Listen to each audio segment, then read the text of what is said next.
Well, adventurers, welcome back to Trekking with Turtle. I have been away from YouTube for a while, and I am currently on the west coast of Oregon. Just kind of visiting, doing a little bit of sightseeing out here. Uh, Currently, I am in a place called Hiatus, which is, I think another name for it is Devil's Elbow. And we're going to go up to a lighthouse today. Up on the hill there, you see a house. That is a bed and breakfast. The lighthouse is up a little bit farther beyond those trees over there. It's about a half a mile trek up there, but it doesn't really seem to be that difficult. But I think first things first, I'm just going to show you that this area here is one of the very unique areas where the river actually meets the ocean. Right along here. For me, it's kind of a unique thing, but as you can see, there's a bridge up ahead over on the south side, which basically is Highway 101, and there's a few miles south of here is Florence, Oregon. Currently, it's not very sunny out today, but making do with what we have. It's not pouring down rain, but it's definitely some moisture out here. We're going to head over here and kind of take a look where the river starts to meet the ocean, and then we're going to take the trail and go up to the lighthouse. Also here, there is a fee to park. It's $10 a day from 6 a.m. to 9 p.m. And apparently the fee is good for several parks along 101. So we'll see how far I can actually get and use that without having to purchase another. But it was only $10. Again, I'm kind of excited to be back. I'm excited actually to be in Oregon, of all places. And I'm here to get a little bit of vitamin C. The SEA type. And currently you can kind of see the waves are just kind of crashing in. The water looks pretty rough today, but it is still beautiful up here.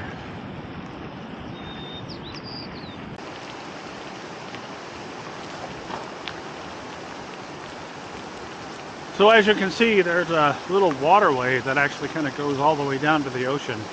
I'm not sure what river this is, where this comes from. I just know it's definitely meeting up with the ocean, and you can hike up back through here a little ways. I don't know how far back it goes, but looks like people have come back here to kind of hang out, maybe camp, but primarily just to, get a little bit of peace and quiet. But it's kind of cool to have the ocean, have the river meet the ocean. This might be part of the Willamette River. I'm not exactly sure. There aren't any signs around that indicate which river it is, but I'm sure if I did a little bit of research, I could probably find out. But a lot of greenery, a lot of moss, definitely a lot of sand in this area. But yeah, pretty much kind of goes all the way back up to here. I would imagine if I was able to trek up a little bit farther, if the weather was nicer, and I had my other gear on, I could probably hike back up there. But as you can see, it's actually very beautiful down through here. Very scenic.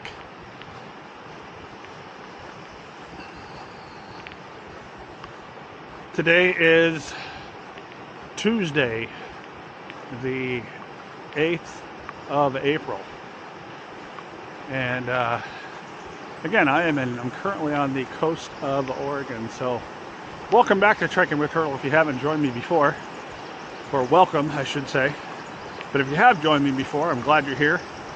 And we're going to take a little trip up the coast of Oregon, go see a few sights. Hopefully the weather will cooperate and decide to let up a little bit so we can do a little hiking, a little bit more outdoors other than just being in the actual inclement weather.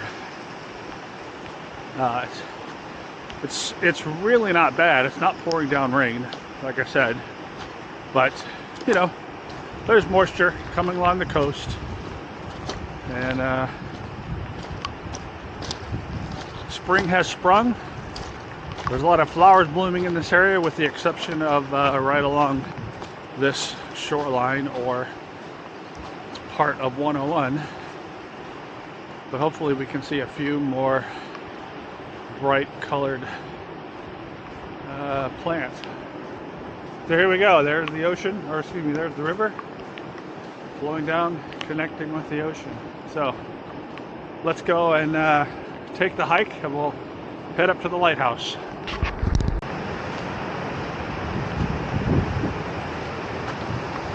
As you get back about halfway up, you get some nice scenic views of the Pacific Ocean.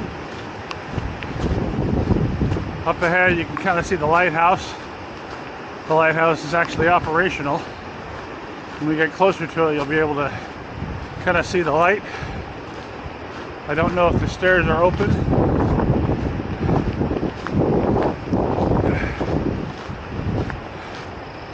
But again, you get about halfway up, and there is a bed and breakfast up here.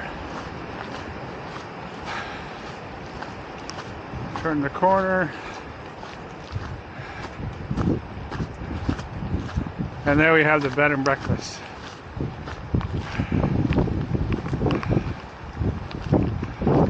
The Hiatus Lighthouse Bed and Breakfast, celebrating 130 years.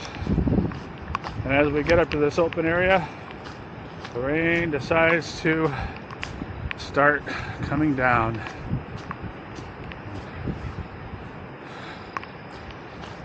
There is a gift store here, which we'll probably stop by on the way back. Anyway, on to the lighthouse.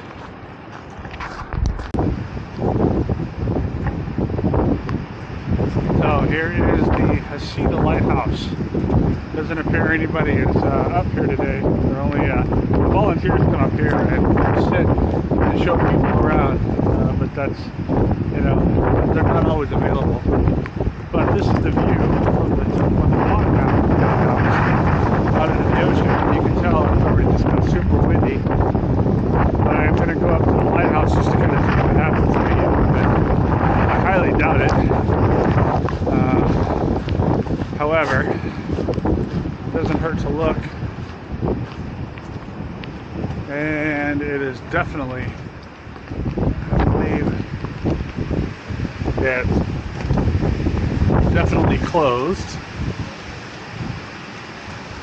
Yeah, never hurts to check.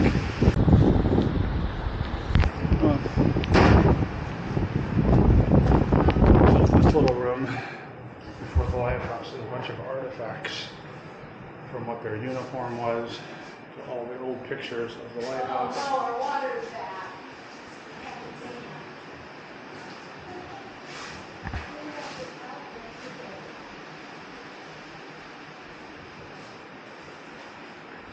These are the bulbs they used to use back in the day. 500 watt lamp changer, which is currently 100. Your phone's on the notebook. Lamp charger. Oh, thank you. And you go in the options. Yeah. Oops. The Keeper's Library.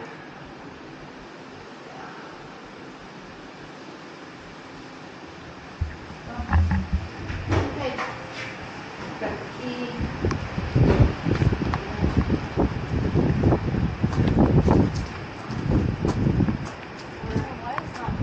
So this sign says, "Can you feel the sea wind the lighthouse can do?" For a lighthouse standing out of sea spray and storms is a part of the job description. For more than a century of working life, Hiatus Head Lighthouse has taken a constant barrage from the elements. You kind of see some of the damage and the rust and things like that have happened over the years to this lighthouse.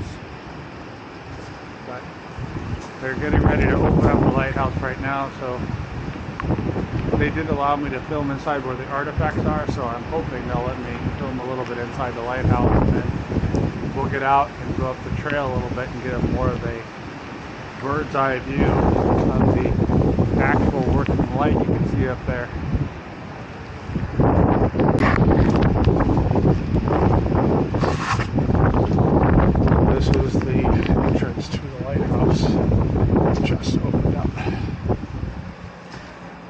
You don't mind if I film, do you? No, you're fine. Okay.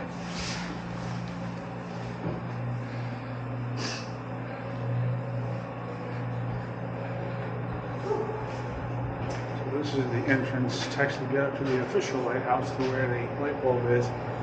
And currently it is closed to the public. But see if I can get a good view. If I just look straight up.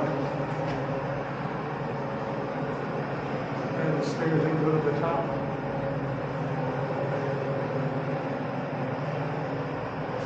How old does this date back to? 131 years. Wow. 1894 is when it was finished 1894. built. Nice. When they opened it. Okay. Yeah. Just had their 131st anniversary. That's incredible. I know, isn't it? So these walls all was all painted white, just like in there. When they came in '64, it was starting to peel off, so they just did it all and left exposed brick. The walls are 4 feet width at the base with an air pocket in the middle. They stabilized it with, you see these small bricks, like every 6 bricks, and they put a small row, and that helps stabilize the structure of it. Yeah. The staircase is a free-floating staircase, so it's not connected to the walls at all. It is anchored here at the base and anchored at the landings. So That's you impressive. put your hand up against, and there's nothing holding it. You can see all the way. Yeah, so it's pretty cool. It's a Yeah. free floating staircase. It's impressive. How many people would attend the lighthouse at one time? Just 3. 3. There was 3 lighthouse keepers. There was the main lighthouse keeper. When electricity came in and the road and the bridge and the tunnel all came in, they didn't need as many lighthouse keepers, so he retired. He was in a big house that is no longer down there. They sold it for $10 in the 1930s. The guy dismantled it and refurbished the words in other stores, places in town. One of them we know of is Mapleton, has one of them. Has some wood in it. It's from this, yeah, $10. You got a big old house, 2-story house. So the other house that's still standing was a duplex. That was for your 2 assistants. Okay. Very nice. Yeah. So it used to be kerosene ran. So the 2 well houses that we came up right here was where they stored 6 months of kerosene oil in them. And the burner upstairs held 6 gallons. And so it went through a gallon every hour. So then they would have to haul up kerosene to refill it. And it was on a pulley system, kind of like a grandfather's clock to keep it rotating around. Every 39 minutes, they'd have to go up the steps, 58 steps going up, pull that pulley to rewind it until they decided they needed to put a hole in all the landings and brought it down here with a 200-pound weight, and they could do it from down here instead of having to climb the stairs every 39 minutes. So they got to work out. Yeah, definitely got to work Even out. pulling that at 200 pounds was a big workout. But Sure. at least they didn't have to climb the stairs as often. Right. So I know, isn't that crazy? It is.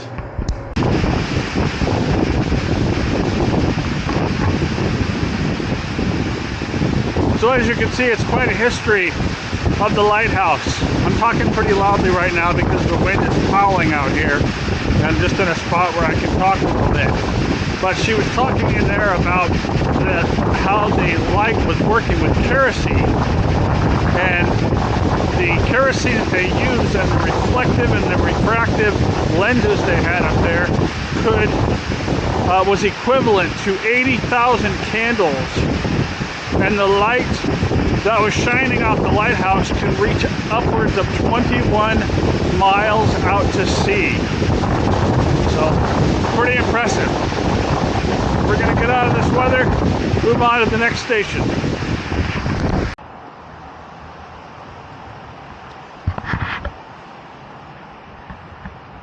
So now we're about 27 miles north of where I was at Hiatus, Hasita Head Lighthouse.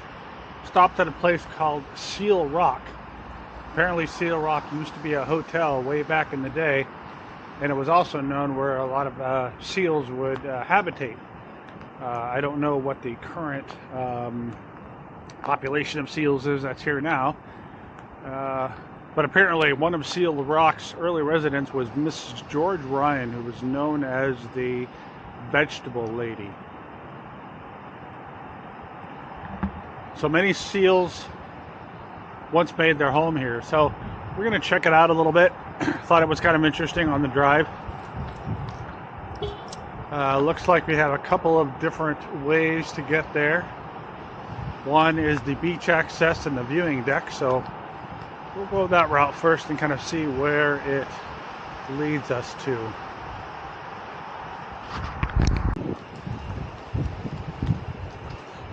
It's pretty wet out here today, so you kind of have to watch your footing. I don't know how deep all this water is, but it's deep enough to where, you know, your feet might actually get a little bit wet. And there's probably a few critters, and it's pretty deep here, so it's kind of hard to have to backtrack a little bit. We may not be able to go this route as much as I want to. We'll see if we can scooch over on the other side of it and go through the marshy area where the water isn't as deep. But anyway, it's been raining a lot today, and apparently it's not supposed to slow down for a while, but we're gonna see what we can see while we're here. So here we are at the viewing deck.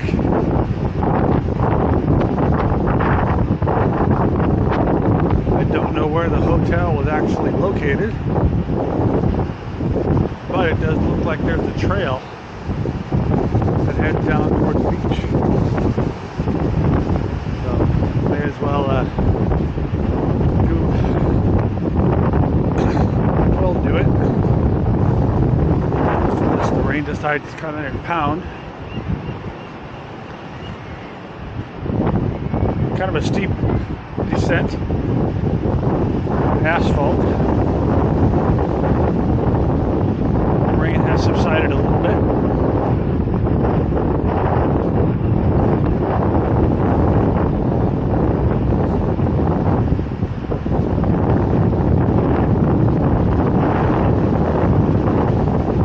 It says no carving or climbing on cliffs. As you can see, there's a lot of driftwood out here. A lot of good rock formations out here as well too. I don't know where the seals would have resided except for right down here.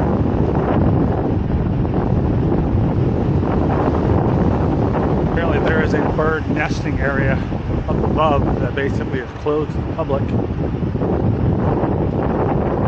I'm not planning on going up there. No climbing. We'll see where this trail leads to.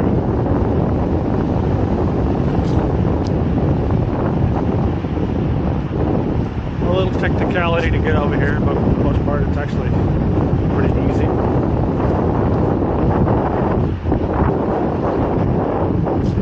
And it looks as though it just kind of comes out to a little cove.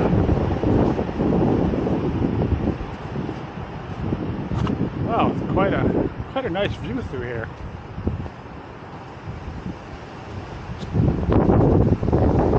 Nothing currently down there residing, at least it appears nothing is residing there, except for sea life under the water. But look at all this little canal, so to speak.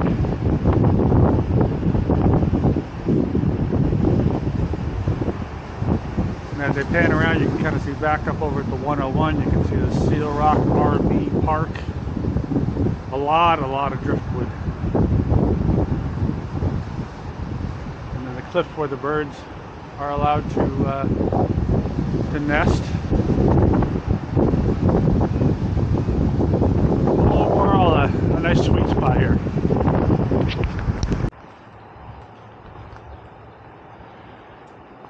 Here's another access point from the parking lot at Seal Rock. See where it takes us? It looks like it takes us above from where we were down below. Another tide pool down below. Looks like there might be a seal down there, but not quite sure. And then over here we have a bird nesting.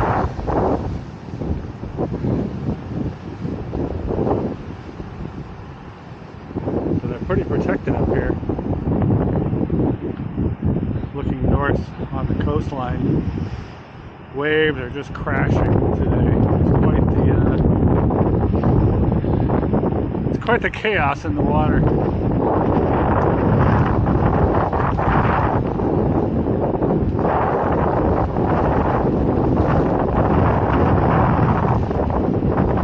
Let's see if this sign says anything. See, there's two right there. And then on top of that rock that I was just at before, there are a lot of birds up there. So I'm guessing it could be nesting season for them, which is why they're restricting us from going into that area.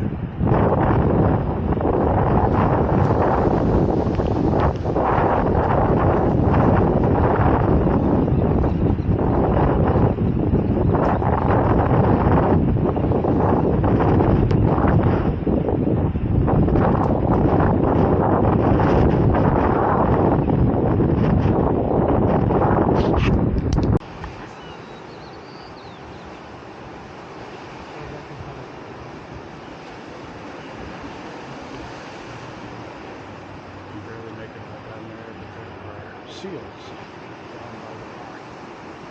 Staying close to the edge of the rock. There's one there, and there's another one near the sea foam.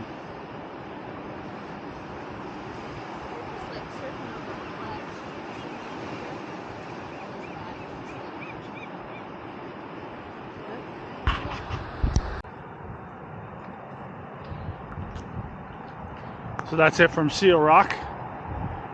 We're gonna hop in the car, we're gonna go north and see what other fascinating things we can find.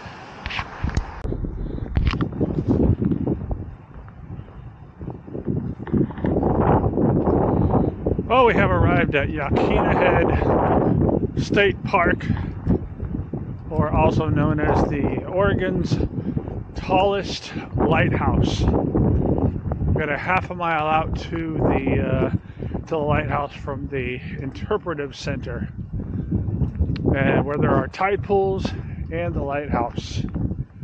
Apparently today the lighthouse is closed. However, you can still go up and around it, and it is near Newport, Oregon. So we're coming upon people who want to allow them to do their business here, but we're just going to come out and take a view at the cove right here. And apparently there is another road you can walk down the tide pool, which I believe I can go that way. So from some information I got from some nice folks that were out here, going to the tide pools is up and around the bend here, and then once I get to almost to the top of the lighthouse, there are apparently 124 steps to get down to the tide pool, and I guess it's only open during certain hours, so I'm going to try to get down to the tide pools as quickly as possible before it closes, and see if we can find some interesting creatures.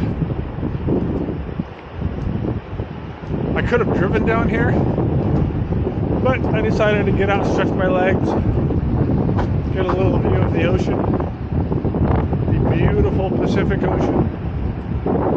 I know there's other beautiful oceans in the world, but to me, this one's great.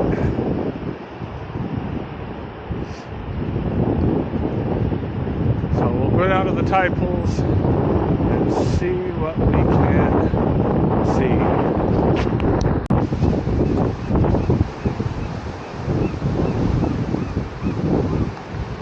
So the tide pools are officially open.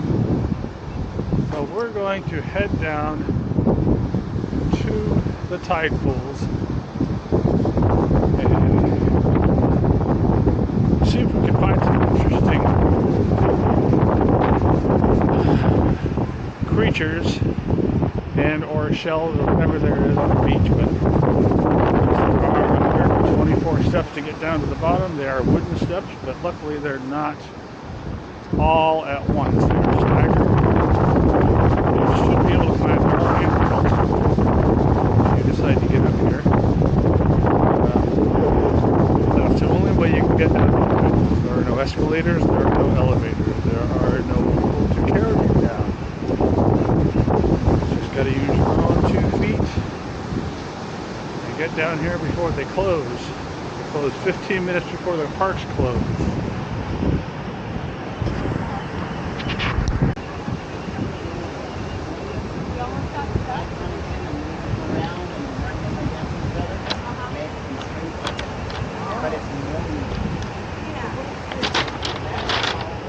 So we got a brief orientation about the tide pool, not to step on anything that's live. Pretty much anything beyond that white sign out there. There are live mussels out there. They want to kind of keep them healthy and alive. So I'll tell you what, these rocks are just nice and smooth down here. They also were talking about, just keep everything protected. Don't pick up anything. Don't touch anything you're not supposed to touch. Stay on the rocks. Don't stand on the mussels. Things are slippery. There's some sea anemones down there. You can actually see, but do not touch them. There's some very unusual ones. What I used to do as a kid, when I lived in California, we'd go up and touch them and they would just shrivel right up. But the sea anemones are all over the place down here, which is kind of cool to look at.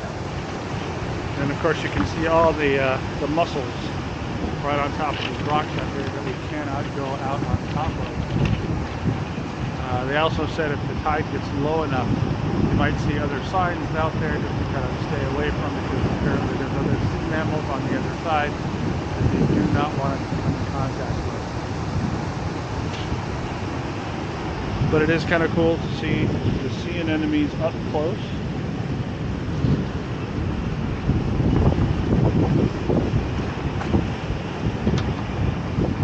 And again, these rocks are just insanely smooth all the way around.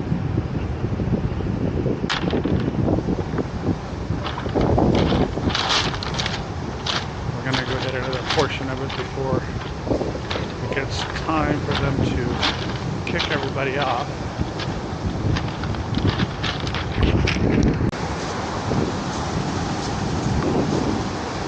So this is one of those areas they were talking about. Don't go beyond this point because of other mammals they're trying to protect. I'm not sure what mammals are over here, but obviously they're just trying to keep them protected so nobody damages their habitat. I'm also seeing these things on the ground that look like spiderweb, but I guess they're dried up jellyfish. But it's starting to rain again, and the tide seems to kind of be rising a little bit, but it's hard to actually see anything in the water because it's so murky and rough. But obviously the seagulls are nesting up there. There's these seawalls up behind us. Probably not home birds. But it's kind of cool stuff to see. You're not allowed to collect anything out here. So just be mindful. Leave everything the way it is and just enjoy the beauty, or enjoy the nature. There's other things that are out here that I'm not exactly sure what it is. There's all kinds of things that have washed up on shore. but we're gonna go and check out the lighthouse now.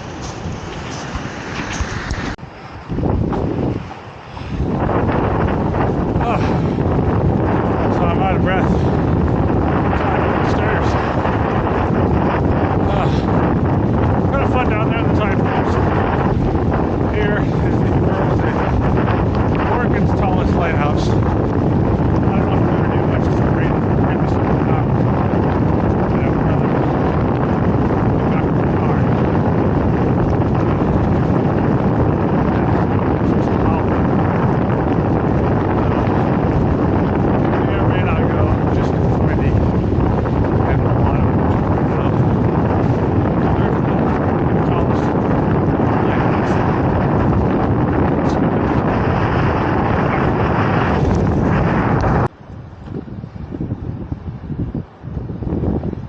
So the good thing about my park fee, it's good for 3 days. So I think I may come back down here on a different day when maybe there might be a little better weather. This was just kind of a impulse stop by. But my ticket, $7. It's good for 3 days. Now my goal for the rest of my day is to get to Depot Bay, which is only a few miles up the road, and that will probably be my stopping point for tonight.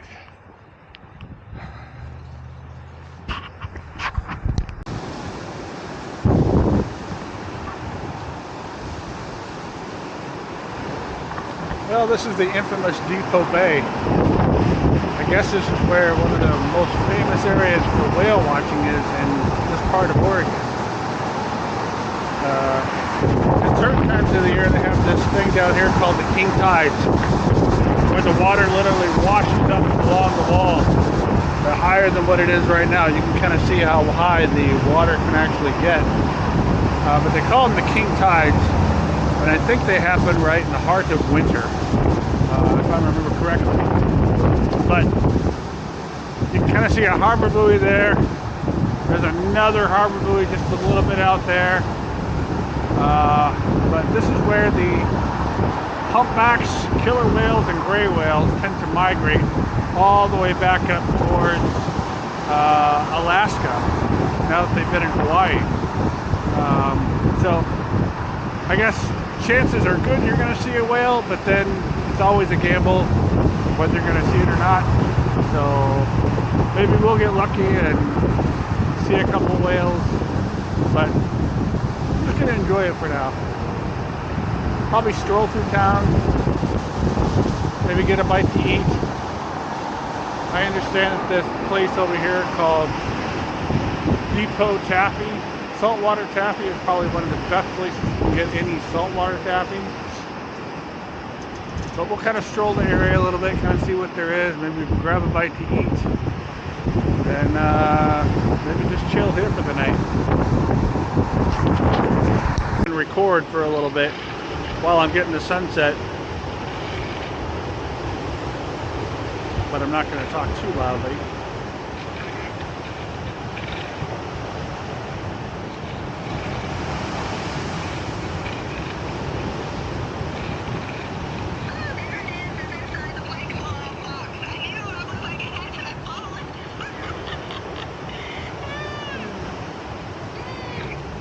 All right, hang on for a minute.